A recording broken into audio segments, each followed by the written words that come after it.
Could you use an axle upgrade on your travel trailer? Are your axles big enough for what you're hauling down the road with your travel trailer and your cargo together? We're going to cover a few topics. We have a couple different scenarios on this, but we are going to be upgrading the axles on this, and we'll talk about, does that raise the GVWR or does it not? So stick with us. Let's get into all the details of this and see if we can get this trailer back on the road. I'm going to go ahead and apologize in the beginning.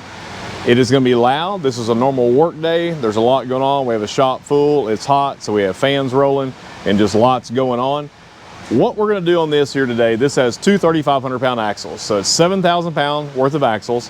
This trailer is rated for 7,837 pounds GVWR. If you ask, well, how can they get 7,837 when they only have 7,000 pounds worth of axles? Well, they also will figure in a percentage that's going to be on the truck or on the tow vehicle off the rear axle. So they are calculating that. I will say in the RV travel trailer industry, they figure everything, I mean, to the pound for the most part. This trailer empty, so nothing in the holding tank, none of your camping gear. If you were to pick it up brand new at the plant, it's going to weigh 6,318 pounds. And that gives you a cargo capacity, including any gray water, black water, fresh water, of 1,481 pounds. So if you're like me and you like to go buy a bunch of camping crap to go camping, not gonna be able to put much in here. So we are, per the customer request, gonna do two things. This trailer originally was an underslung axle, and they had moved it for whatever reason to overslung. So we're gonna put that back to underslung. That means the axle will be underneath the springs. I know somebody has asked that question before. The other thing we're going to do, we're going to go from a 5-lug 3,500-pound axle up to a 6,000-pound 6-lug axle. We're going to run a 225/75/15 6-lug tire and wheel on here. Once we pull these tires off, you'll see a couple of things that's going on. Here is a question that I get a lot. If we're bumping up the axles, does that increase our GVWR? On the sticker, no. On your cargo, no. Because the frame, the interior is built for the 1481, so just because we're going to bump this up doesn't mean you can put 2,500 pounds worth of cargo in here because you have a bigger axle. All we're doing here is these axles are at the very edge of what this thing can hold. They have bent these multiple times. There's already been one axle replacement. The rear axle on this is bent severely on the right rear. So all we're trying to achieve here is to put a little heavier spring that's going to last longer, and put a little heavier axle that's not going to bend so easy. That's not going to up the weight capacity of this trailer. Nothing is going to change on paper. Nothing is going to change about how much more stuff you can put. You can't put any more. You're just going to get a little longer life. You can put too heavy of a tire and wheel, too heavy of an axle, and too heavy of a suspension underneath here. I would not recommend going up and putting 7K stuff. You could get it so stiff you could compromise the frame, or you could cause it to be really rough going down the road. So we're just going to bump this up just a little bit for the customer so they don't have to deal with the bent axles and, you know, tire wear from the bent axles and just all the things associated with that. So we're going to rip the tires off this, show you a few things on suspension. We're going to pull these old axles out, we'll grab the new ones, and we will get them reinstalled.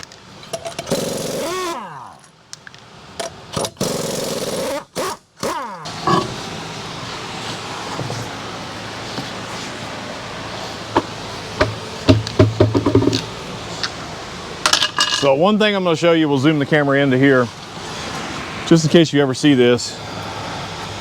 This is where originally this was a overslung axle or an underslung axle, and then they converted it to an overslung. So that's why it has a spring seat on top and bottom. That is okay to do that. If you have to switch from underslung to overslung or vice versa, I'm going to recommend, if it accommodates everything, do it this way instead of cutting that spring seat off and possibly compromising the axle.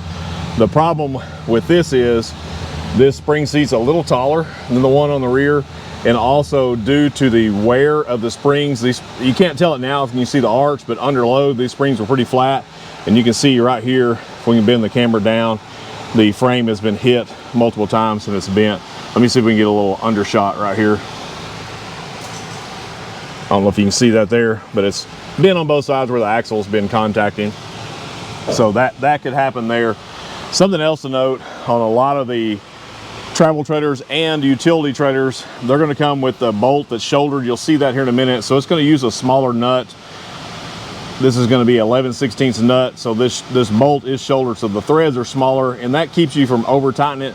I do not use those. We have a method that we use to tighten those. You can see our suspension video. We'll leave a link to that. When we go back, we're actually going to use a standard shackle bolt in here. So in the equalizers, we will have to drill that hole out to a 9/16 because it's going to have a small shoulder on there. So we're going to take all the suspension loose. I'm going to leave the springs on the axles just because this is all going in the scrap bin. We're not going to reuse anything on here. We're going to put all new equalizers, straps, bolts, springs, U-bolts, and new axles. So we're not going to reuse any of this stuff. This all goes into the cheeseburger fund. So we're going to start ripping this apart, and we'll get it prepped for the new axle install.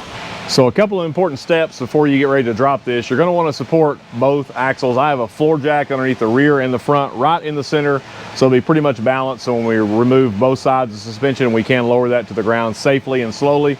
The other thing you're going to do is go ahead and disconnect the brake wires.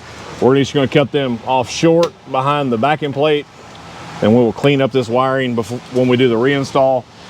These axles are wired through the axle, so there's not a drop on the other side, but that's not always the case. Sometimes the trailer is wired independently, so there may be a drop on that side. So confirm that before you drop it and rip all the wires out.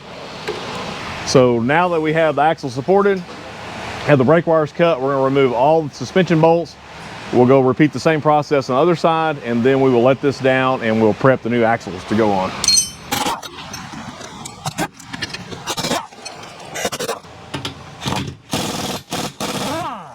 Give it a little persuasion.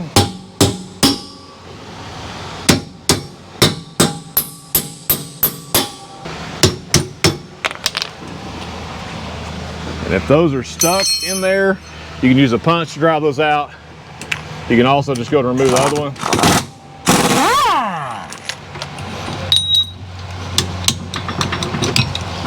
And pull those both out together. So you can see we have some wear in there. You can check out our suspension video on that, how to check for that. Some of these are worse than the others. These have been replaced, but they do have some egg shaping to them, oblong, just from wear. That is normal. They do make some thicker, greasable straps that you can get. I'm a fan of those. Or what we're gonna do in this instance, we're gonna double the shackle straps up. I'm gonna show you how to do that. So we're gonna go do this the other side. Not gonna film that because it's boring.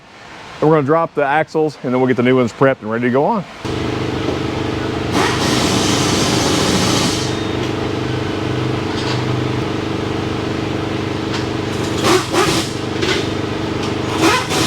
So now we're going to get the old axles out of our way. If you're on a good hard surface, which you should be if you got this jacked up, these aren't too heavy. You can just drag them out, or you can use your floor jack to drag them out. Or if you got a buddy that you're paying with the hot dogs, just go ahead and have him help you drag them out.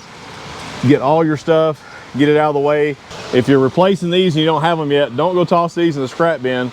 Take these with you to the parts store to make sure, because there are several different options on this equalizer, 3 different options on the strap, just in length alone, not including thickness. So don't chunk these just yet in your cheeseburger fund.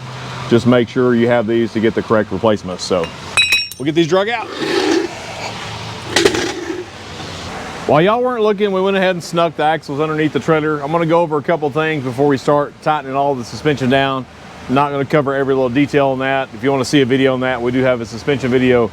One thing on this, we have a 1 3/4 wide spring that you're gonna find on most 3,500 pound axles, but you will still find them on 6K and 5,200 as well. The difference is a 3-inch tube. If you buy a U-bolt kit for a 3-inch tube, it's gonna come with a U-bolt plate that's really made for a 2-inch wide spring. Most manufacturers just go ahead and put that on. I've really never seen a failure with it. My concern is the U-bolt is not up against the spring, so you could get some walking in there.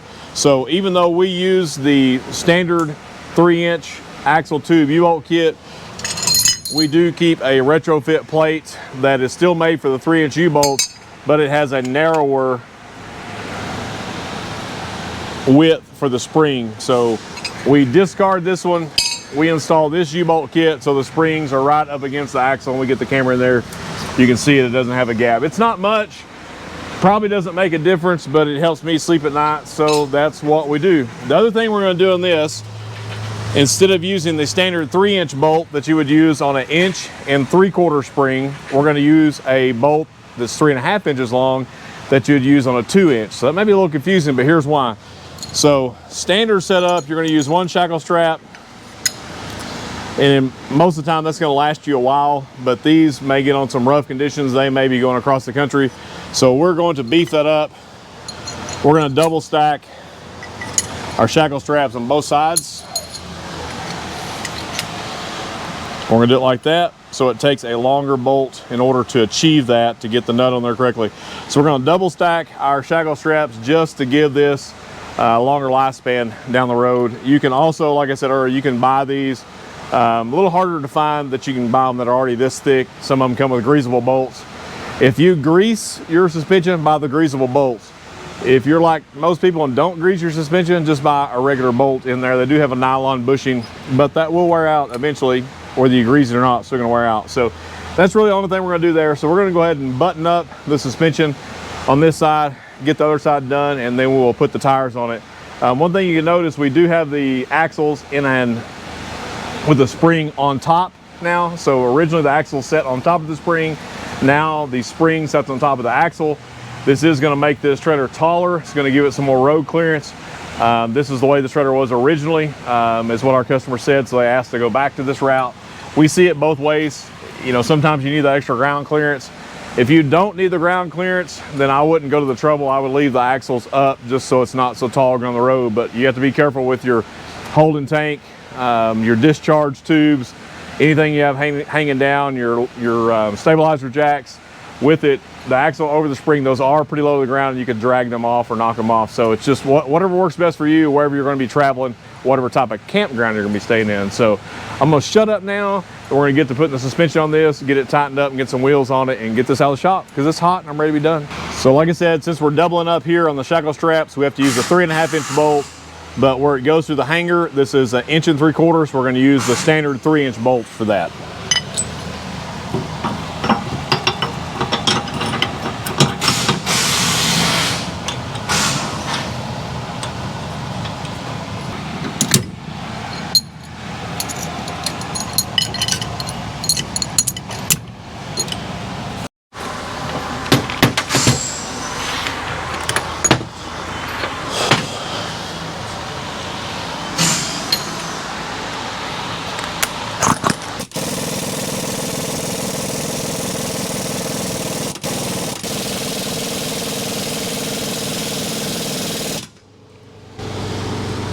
As you'll see in our suspension video, when you watch it, once we tighten the bolts all the way down, we're going to back them off to make sure that all the suspension moves freely.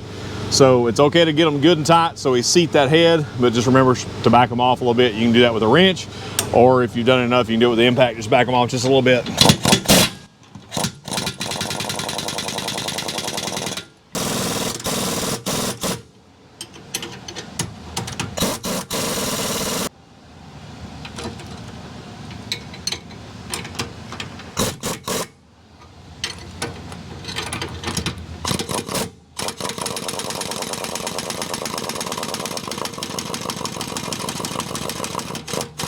The last thing we're going to do before we move to the other side is I'm going to go ahead and tighten these U-bolts before I forget. We did a pre-tighten on those. We snugged them down tight enough to where we could still manipulate the spring by tapping it with a hammer, but we want to be sure to go ahead and finish tightening those all the way down. And this side will be done other than hooking the wiring up, putting the tires on. So we're going to repeat the process on the other side. Not going to film that because it's going to take forever, but we'll be back here in a little bit and be ready to put the tires on. Now that we got the axles underneath, a couple of things to remember before you get the tires put back on it. Remember, when you're leaving us a comment, click to subscribe, give us a thumbs up, tell us what you think, give us some video ideas, give us some feedback. We love that. But the most important thing is, once you get all this put back together, make sure you double check all the suspension bolts. You know, it's easy to get sidetracked, get pulled away and miss one bolt. Well, that one bolt could wreck the whole thing. So make sure you check all suspension bolts, including the U-bolts, make sure everything's tight. Tie your brake wires up. All that's been done. This is ready to have the tires put back on it. Once we get the tires on it, we will let it down and you'll be good to go. Remember, this does not increase the GVWR on the trailer for a travel trailer. It will make it last longer when it comes to the axles. It's going to keep them from bending. But again, remember a couple things. You can put too much suspension underneath this, make it too rigid, so don't overdo it, but you don't want to underdo it either. That's not to say that every travel trailer needs a suspension upgrade or an axle upgrade, but if you're having trouble bending axles, if the springs are flattening out, you may have too much cargo on there, or they may just have some axles that are right at the limit on paper. Unfortunately, a lot of them are that way, so you may have to do an upgrade. We actually have another unit coming in next week for this very same thing. Originally, they just put the factory spec axles back underneath it the first time. They've already bent them again. They think they're probably carrying a little bit too much cargo in there, but just because we've upped the axle, up the spring, you can't carry more cargo. Still stick to your cargo ratings that's posted either in your owner's manual or, like on most travel trailers, posted on the data tag on the side. So just be mindful of that. But this will have a little bit better tire on it. It's going to have better suspension, better axles. So we're going to put a ST 225 75 15 Goodyear Endurance on here. It's going to be an 80 PSI tire. We're going to double check the tire pressure to make sure it's at the max pressure so we can get the max load. Once we do that, get all 4 tires on, we'll let this dude down. It'll be ready to go back to our customer. So let's get the lug nuts tight. And also remember, on this unit, we went from the axle being above the spring to the axle being below the spring. So therefore it is going to make this trailer taller. So if you're using a weight distribution hitch on the front, you're going to have to make adjustments there. Before you do an axle under the spring, you also need to check your height beforehand. Try to figure out what it's going to be afterwards so you're not too tall, to make sure you're legal to go on the road. But if you have maybe a travel trailer covering, maybe a barn or something you back it under, make sure once you raise the trailer, you're not going to hit anything. Make sure you have proper clearance on there. So it's not just as simple as throwing some axles underneath the spring and going down the road. It is going to give you more ground clearance, but it's going to give you less overhead clearance. So just remember that.